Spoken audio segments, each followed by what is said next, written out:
Hello everyone, hope you all are doing well. Before we get into today's topic, I just wanted to take a moment to get through a couple of things. First of all, a big thank you for all my viewers and especially the comments that I see for my videos that I post. It means a lot to me. I absolutely enjoy reading through all the comments, especially the questions, the follow-up questions that I get from the videos I post. That makes me feel I'm not just talking to a dead camera, but a real person is watching and benefiting from these videos. So a huge thanks to all of you. And in the upcoming weeks, I will be sure to answer all of your questions. The second point is more of a request. I noticed more than 70% of my viewers are not subscribed to my channel. That was kind of a surprise to me. If you're watching my content and truly benefiting from these, please take a moment to subscribe to my channel because it not only means a lot to me, but it'll also reach many viewers like you and me who are going to benefit from these content. That's how the algorithm works. So let's all do our part in spreading whatever we know, whatever knowledge we have gathered, and share the love of learning Carnatic music. All right, so you must be wondering, what am I doing with my piano here? You also notice I have a Shruti box here. No, it's not a piano class. I'm here to address one of the comments that I recently got from the Swaras video that I made last week. If you haven't checked it out, then I will link that here.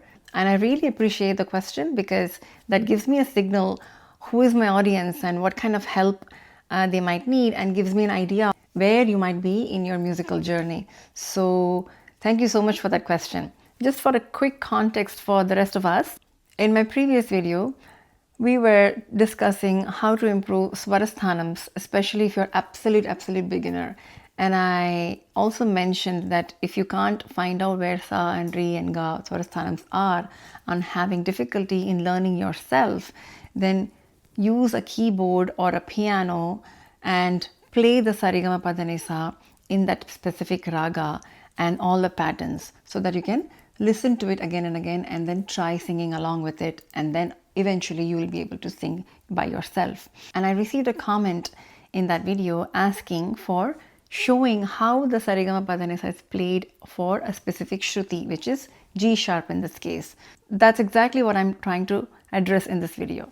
So before I show you where exactly are the keys for Sarigama Padanisa for G sharp, I just wanted to give you a quick primer on how the keys are set, so that you are equipped to figure out yourself for all the Shrutis, not just the G sharp. And if you forget it, you can figure it out yourself. Make sense? All right, let's go. Okay, this is my basic 88 key full size piano, but many of you may have a smaller keyboard, which is also fine. So the important thing to note here is there are black keys and white keys, and the black keys repeat in a specific pattern. So there are 2 black keys followed by 3, 2, 3, 2, 3, and so on. That's how different octaves transition. And then the white keys are going sequentially. So each of these keys have names attached to it. Just like Sarigama Padani, they are English alphabets. So they start from C, C, E, D, E, F, G, which is 7 notes. You can treat them as Sarigama Padani, but technically they are not necessarily Sarigama Padani. When we say C, it's an absolute frequency. It doesn't change. It's not relative as in Indian system of music. Sa is very relative, right? That's why we have Shrutis. For example, when I say I sing in G sharp Shruti, that means my Sa starts from G sharp and then all the other notes are relative to G sharp. I'm going to show exactly that in a bit, but that's the idea. Okay, so with that in mind, let's go back to the keyboard. Okay, back to the keyboard, we have these repeating octaves, right? An octave goes from this key to this white key here. As you can see, the pattern repeats. Okay, so if you see, there are 8 keys here, 1, 2, 3, 4, 5, 6, 7, 8. And that's why it's called an octave. So this key, they are essentially the same swara. And specifically, this is the C. And if you notice, if it's the middle of the keyboard, this is the middle C. Okay. How do you spot C? Just spot any two black keys from wherever. Okay. You may have a smaller keyboard, doesn't matter. Just find those repeating patterns, and wherever there is a two black key, there this white key which is right next to it on the left of the first black key, right? So this is the C. Similarly, this is also a C, okay, or high octave, and this is a lower octave C, and so on and so forth. And the octaves just keep going infinitely.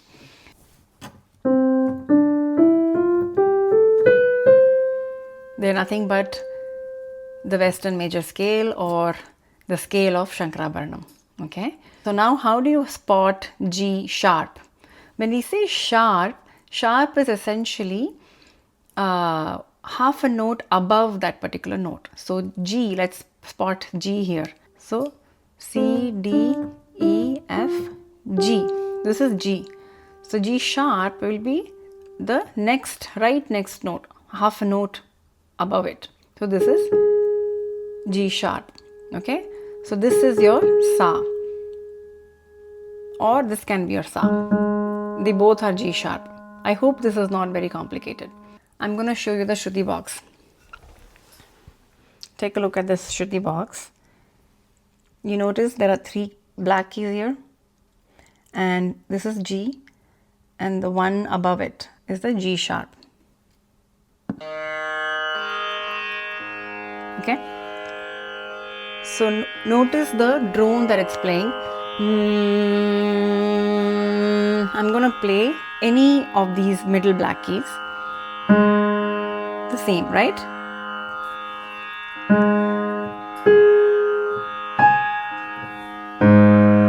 All these are Sa for G sharp. Once we have figured out where the Sa is for G sharp, now we can start playing Sarigama Padanisa in Maya Malagola.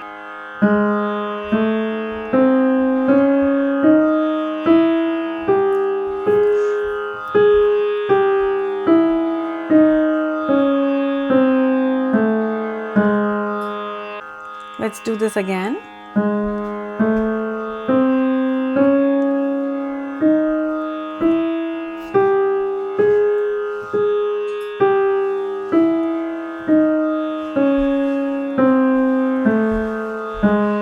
So this is the Maya Malagola, but for every other ragam it will change. So if it is Shankarabharanam, it will be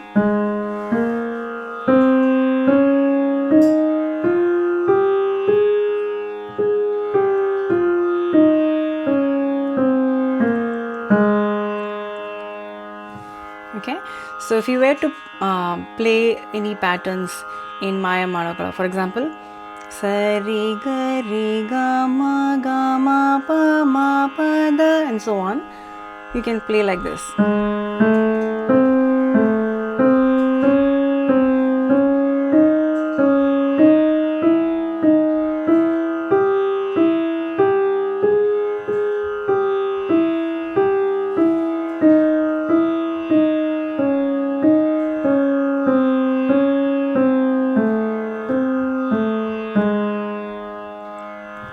The other nice thing about playing the Swaras here in your Shruti is that it gives you a nice visualization of the positions of the keys, right? So you can see, so Sa, Re is right next to Sa. Sa, Re. It's a very common mistake by beginners when they try to sing in Maya Malagola. Sa, Re. They tend to sing this Re. You have to avoid that. Sa, Re. And when you visualize it this way, it's just right above Sa. Then it will help you be mindful of that. And notice Re and Ga are so much apart. 1, 2, 3, 4, right? So 3 keys apart. Then Ga, Ma are close together. Then Pada are close together. Then Ni, Sa.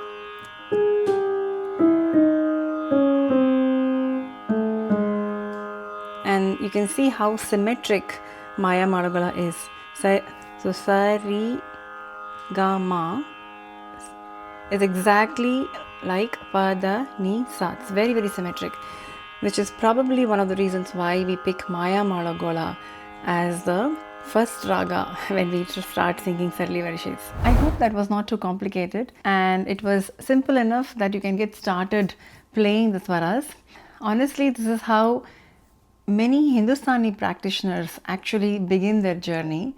That's why they have the harmonium. I remember when I was a kid, I was initiated into Hindustani music and we had a harmonium. So I saw the keys right away and I used to be just playing the swaras in all the different ragams and not knowing any ragam specifically, but just trying out how that this key sounds like, how this key sounds like, what is the relationship, what does the interval sound like between this and that. I used to just experiment so much, probably why it gave me a little bit of a leg up in terms of Swarasthanams. And you'll also notice this in many Hindustani students.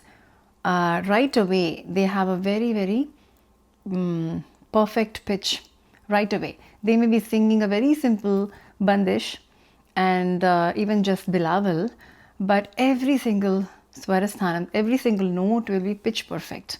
Many of my friends who are North Indians and Bengalis, they are not even training for music, but they have harmonium in their home and they keep playing. So the more you are in touch with an instrument, especially like something like harmonium or keyboard, where the keys are very distinct and you can play them and you cannot go wrong on the key because they're already tuned for you, right? It's like a guide right here for you. So if you're confused how the sa is, you can just play it and see how it is. And one quick tip I would like to give you, if you have a keyboard, an electronic keyboard, that is even better because it'll have other instruments in it, right? Preset instruments. And I would recommend to switch on any string instrument there. For example, a flute or a veena or a violin kind of a thing where you hear them continuously. So it's like, it's like a continuous, just like a voice.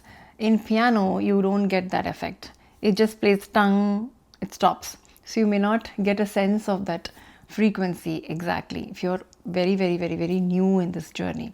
So now the challenge for you is to try to find Sarigama Padanisa in all the different keys that I showed you. There is an easy hack to it. You can actually look at the Shruti box and find out where your sa is.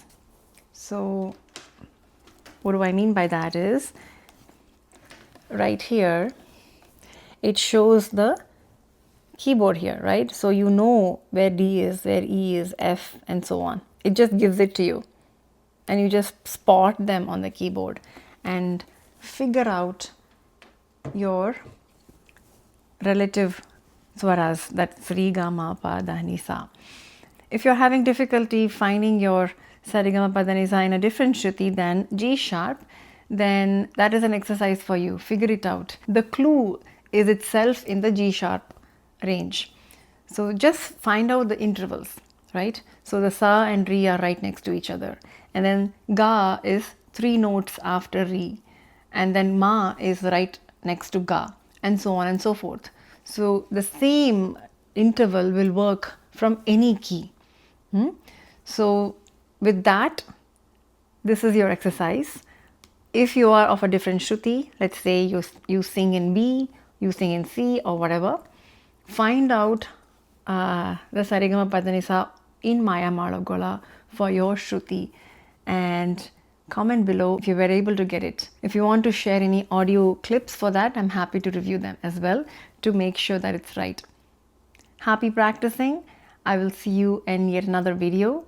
Until then, thank you so much. And please do not forget to subscribe.